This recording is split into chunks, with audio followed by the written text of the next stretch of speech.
we're done already, that's usually the first thing that they say, because the procedure doesn't take very long at all, and when they wake up they're in a different room, and sometimes they don't realize they're in a different room. They don't think that we've even started yet. So when they wake up, they're surprised that it's done because they've lost that time frame once they've received the anesthesia. So when they wake up they think, well, I just went to sleep.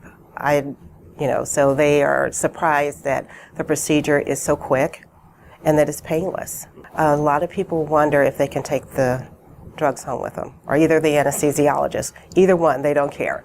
But most people are very relieved after they've had their procedure done, and they're very grateful because it was so easy for them, and we tried to make them feel as comfortable as possible. We're monitoring their vital signs and their level of consciousness. We're getting their discharge instructions together.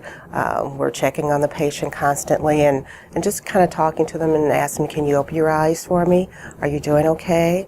That kind of thing. And we include their families. I mean, a lot of times patients need to sleep just a little bit longer. Sometimes that extra little 5 minutes helps. So you go get the family or whoever they gave consent that we can speak with, and we go over discharge instructions with that individual.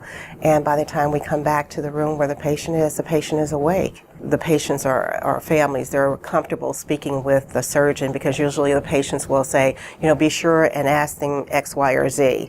So they get to get the information from the surgeon firsthand. I think our strongest asset is our communication.